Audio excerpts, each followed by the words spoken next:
नमस्कार, स्वागत है मेरे YouTube channel the study point 22 में।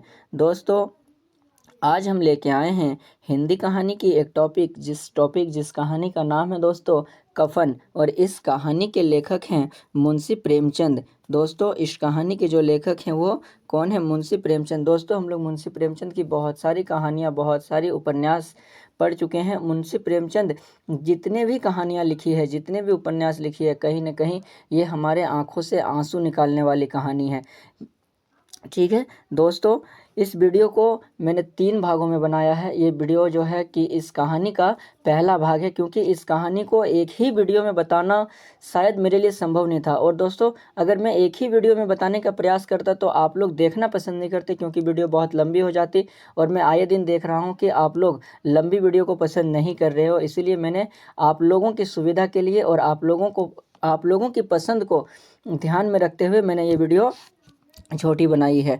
ठीक है, कहानी का जो उद्देश्य है, इस कहानी के उद्देश्य पे हम लोग चर्चा करने वाले हैं। तो इस कहानी का उद्देश्य क्या है दोस्तों? देखिए, मैंने यहाँ एक छोटी और सरल शब्दों में लिख के आपके सामने बताने का प्रयास किया हूँ कि पेट की भूख मनुष्य को किस प्रकार पशु से भी नीचा बना देती है। ठीक है, इस कहानी का मुख्य उद्देश्य, इस कहानी की सारांश को जब हम लोग चर्चा करेंगे तो क्या देखेंगे कि पेट की भूख मनुष्य को किस तरह से एक जानवर, एक पशु से भी बदतर बना देती है। और ये जो है, ये वीडियो जो है इस कहानी का पहला भाग है दोस्तों। इस पूरी कहानी को मैंने 3 भागों में बनाया है और ये वीडियो का पहला भाग है। तो चलिए दोस्तों, समय को ध्यान में रखते हुए आगे बढ़ते हैं और पूरी वीडियो को देखते हैं और इस कहानी की सारांश को अच्छे से और विस्तार पूर्वक समझने का प्रयास करते हैं। दोस्तों, अगर आप लोग मेरे चैनल पर नए हो तो मेरे चैनल को सब्सक्राइब करें और बेल आइकन को भी प्रेस करना ना भूलें, ताकि ऐसे ही महत्वपूर्ण वीडियो और परीक्षा से संबंधित महत्वपूर्ण टॉपिक सबसे पहले आप तक पहुँचे।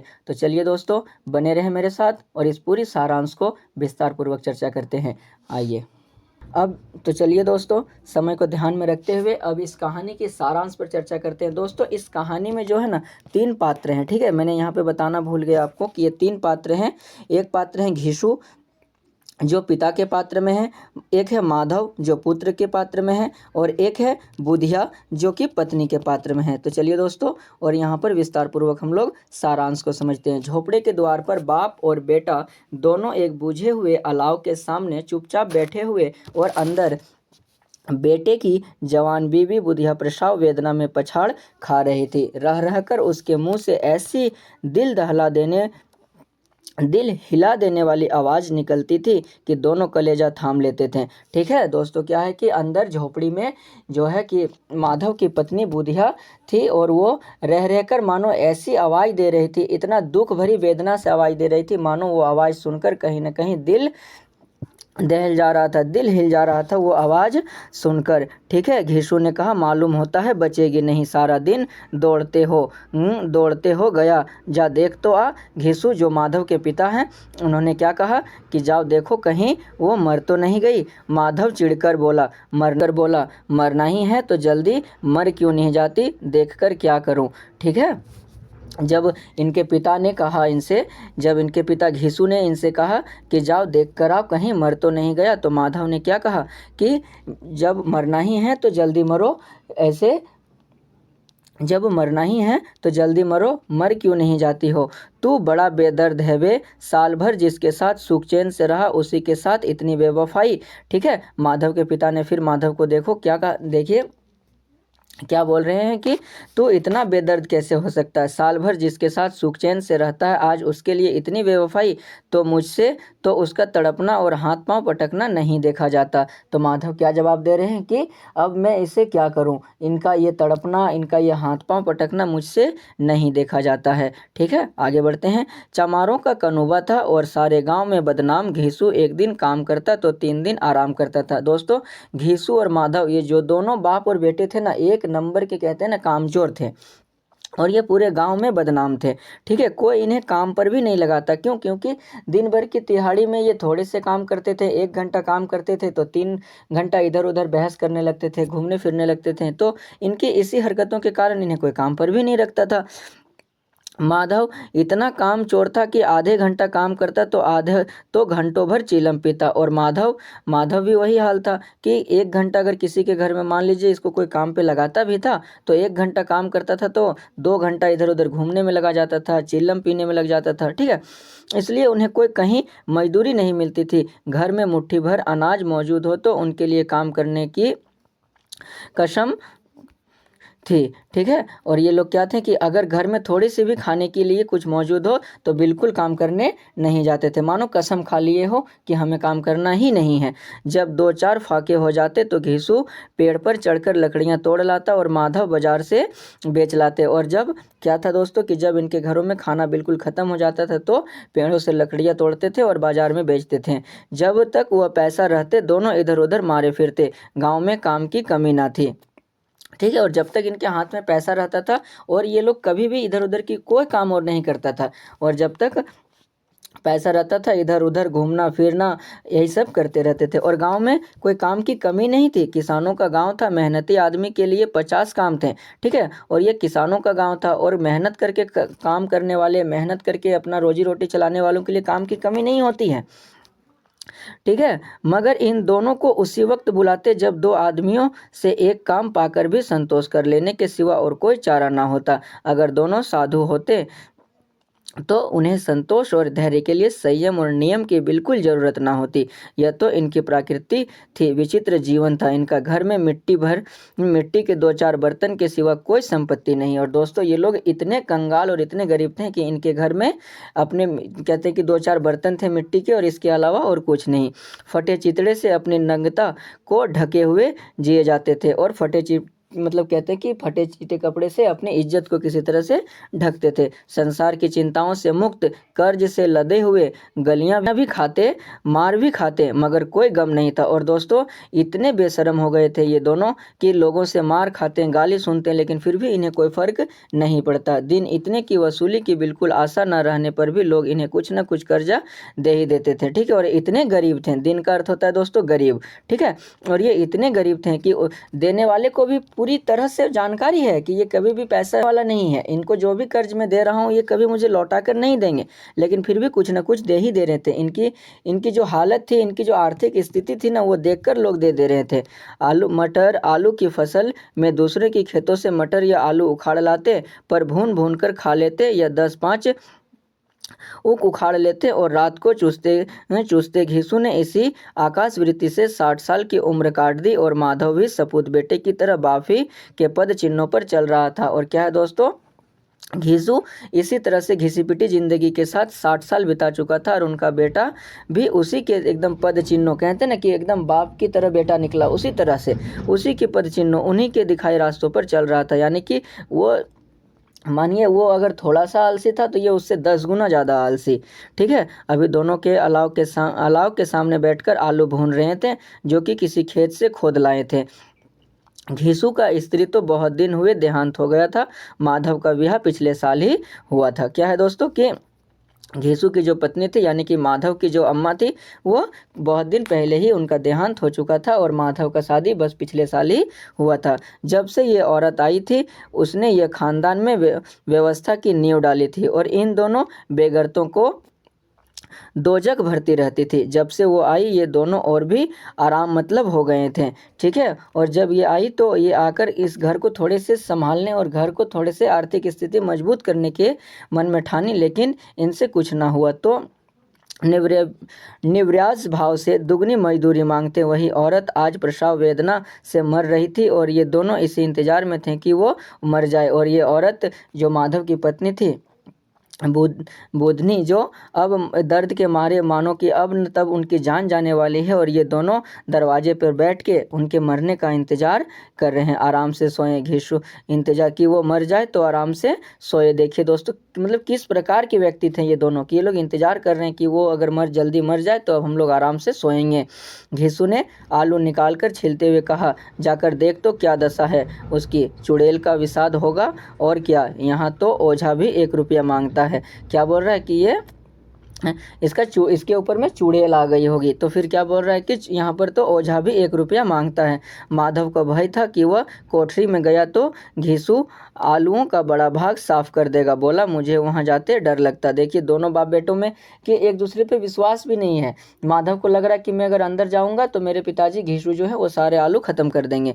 डर किस बात का है, मैं तो यही हूँ, तो तुम ही जाकर देखो ना। मेरी औरत जब मेरी थी तो मैं 3 दिन तक उसके पास से हिला तक नहीं, और फिर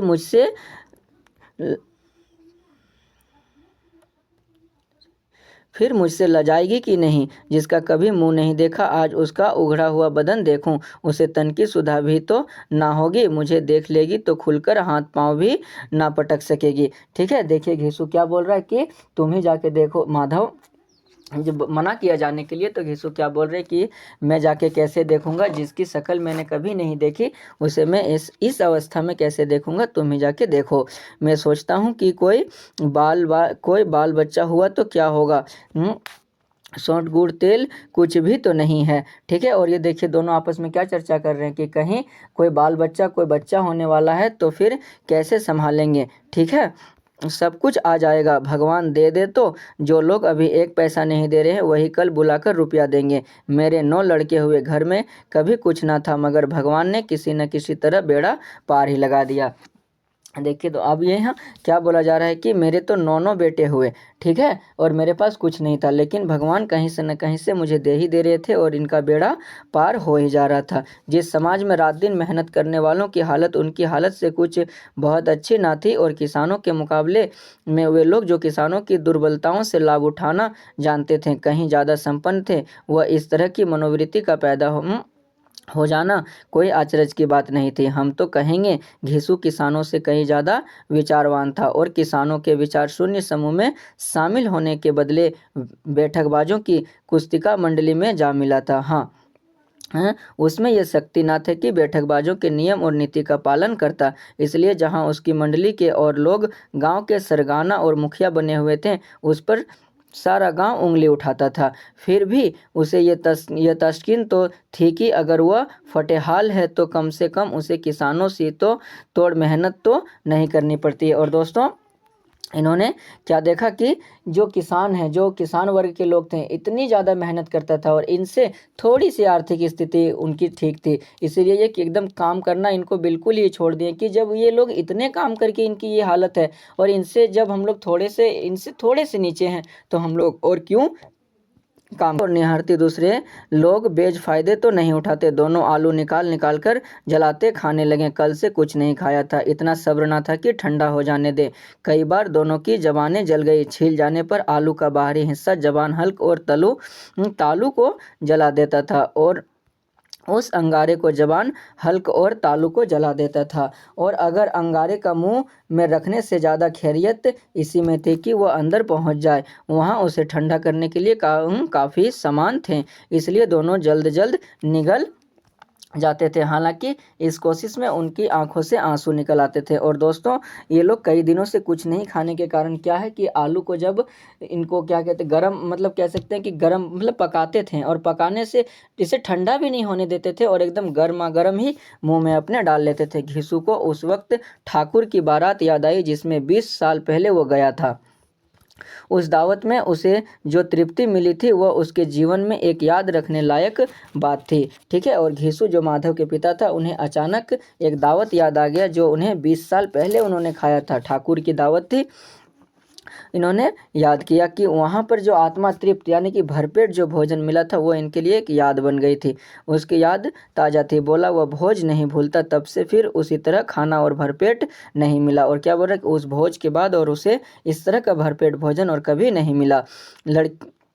लड़की वालों ने सबको भरपेट पूड़ियाँ खिलाई थी। सबको छोटे बड़े सब ने पूड़ियाँ खाई थी, और असली घी की चटनी, रायता, 3 तरह के सूखे साग, एक रसेदार तरकारी, दही, चटनी, मिठाई, अब क्या ही बताऊं उस भोज में क्या स्वाद मिला।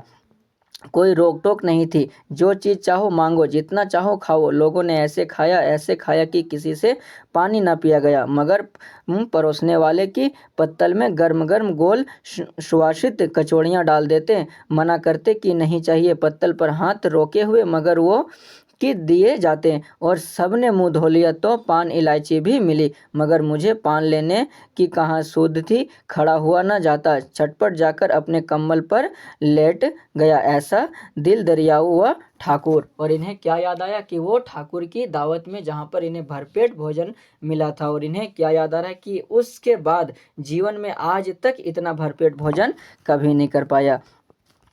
माधव ने इन पदार्थों को मन ही मन मजा लेते हुए कहा, हमें कोई ऐसा भोज नहीं खिलाता। और उनके जो बेटा थे माधव, इन सारी बातों को सुनकर अपने मन में ही ललचा रहा है कि अब ऐसा कोई भोजन या ऐसा कोई भोज हमें नहीं खिलाता। अब क्यों कोई खिलाएगा, वह जमाना दूसरा था। अब तो सबको किफ़ायत सूझती है। शादी ब्याह में मत खर्चा करो, क्रियाक्रम में मत खर्चा करो, पूछो गरीबों का माल बटोर बटोर कर कहाँ रखोगे। ठीक है, क्या ये लोग क्या आपस में चर्चा कर रहे हैं कि अब इस तरह का तो कोई खर्चा करता नहीं है। इन लोगों से पूछना चाहिए कि गरीबों का इतना माल बटोर कर कहाँ रखोगे। बटोरने में तो कमी नहीं है, हाँ खर्च में किफ़ायती सूझती है। जब ये लोग गरीबों की पैसे लेने में तो कम नहीं करते हैं, लेकिन खर्च करने में करते हैं। तुमने 20 पूरियाँ खाई होगी, 20 से ज़्यादा खाई थी, मैं 50 खा जाता, 50 से कम मैंने ना खाई होगी। अच्छा पका था, तू तो मेरा आधा भी नहीं। आलू खाकर दोनों ने पानी पिया और वहीं अलाव के सामने अपनी धोतियाँ ओढ़कर पाँव पेट में डाले सो रहे जैसे दो बड़े अजगर गुडलियाँ मारे पड़े हो, और बुधिया अभी तक करहा रही थी। और ये दोनों इस तरह की बातें आपस में चर्चाएं करते, और वो आलू को भुने खाकर वहीं पे जो धोती पहने हुए थे उसी को ओढ़कर और अपने दोनों पैरों को अपने पेट से समेट कर वहीं पे लेट गए, मानो जैसे दो अजगर लेटे हुए हैं। तो कहानी के भाग 1 में मैं इतना ही चर्चा कर रहा हूँ, क्योंकि एक ही वीडियो में पूरी सारांश को चर्चा करना संभव नहीं है दोस्तों। मैं इस कहानी की आगे की चर्चा दूसरे भाग में लेकर आऊँगा। तब तक के लिए इतना ही, मिलते हैं एक और नई वीडियो के साथ। और दोस्तों अगर आप लोग मेरे चैनल पर नए हो तो मेरे चैनल को सब्सक्राइब करें। दोस्तों मेरे चैनल द स्टडी पॉइंट 22 इसे सब्सक्राइब करें और बेल आइकन को भी प्रेस करें, ताकि ऐसे ही वीडियो सबसे पहले आप तक पहुंचे। नमस्कार दोस्तों, मिलते हैं एक और नई वीडियो के साथ। आज के लिए इतना ही, धन्यवाद, जय हिंद।